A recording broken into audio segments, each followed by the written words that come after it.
You know, there's something about these final sunny days of fall that makes everything feel a little more urgent.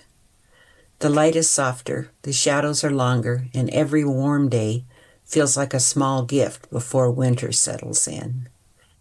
And like most horse people, I use these last good days to get things done. Maybe projects I put off, little chores I want wrapped up, and of course, making sure the horses are ready for the colder months ahead. Today was one of those days, bright, busy, and full of new beginnings, because today I finally introduced Mystery and Jazzy to each other. Mystery, as many of you know, is my young filly, once feral, now quite gentle, curious, and figuring out her place in the world. And Jazzy, he's my Appaloosa colt with a big personality and even bigger opinions. He's been healing from an injury, and until now the timing was just never lined up for them to meet. But with the sun out and the ground dry, today was the day. I always like to set up introductions for success. So before Jazzy entered the picture, I let Mystery have some time to move around on her own. I put her in the round pen, let her stretch her legs, play a little, and burn off that extra energy that most young horses have stored up. She bucked, she trotted, she kicked up dirt like she was writing her name in the air, and I just stood there smiling, watching this once wild little filly express herself so freely. It still amazes me how far she's come, from barely being touched to now following me, trusting me, and trying her heart out in every new lesson. Once she settled, I brought Jazzy into the round pen, my safe spot for introductions. Good solid fencing, nothing to get hung up on, and plenty of room to move around. I've learned to set things up right the first time.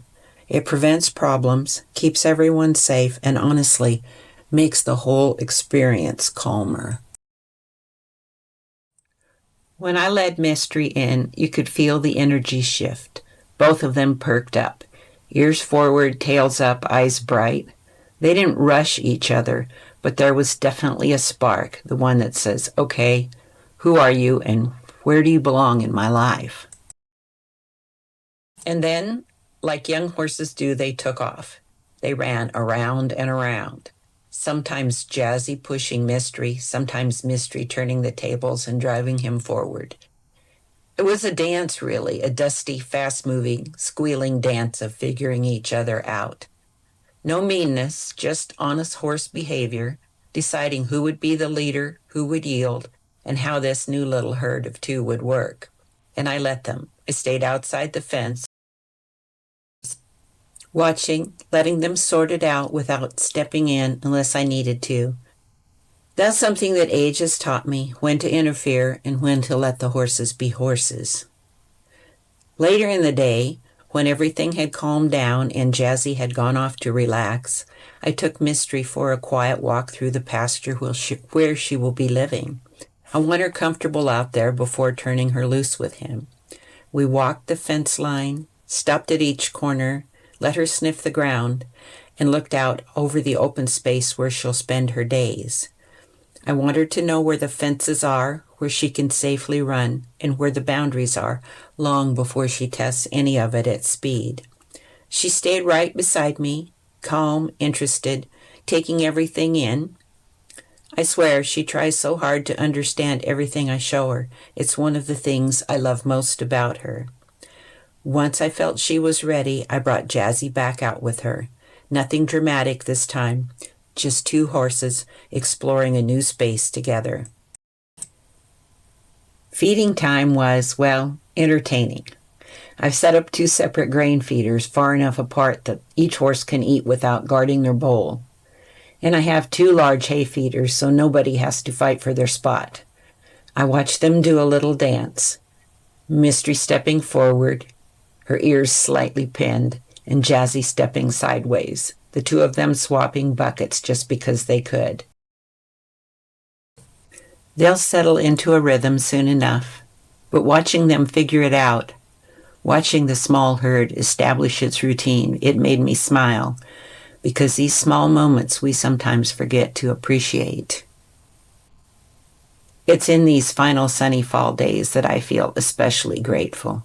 Grateful for the warmth, grateful for the time outside, and grateful for these young horses who keep me learning, thinking, and moving. At my age, people often ask me why I'm still doing this. Raising young horses, working with personalities as big as theirs, and making careful choices to keep myself safe while still living the life I love.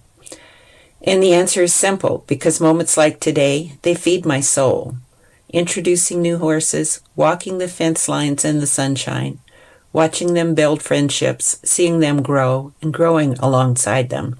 It's what keeps me alive in every sense of the word. Thank you so much for watching. Please like and subscribe, comment, and maybe share with your friends. Thanks again. Bye-bye.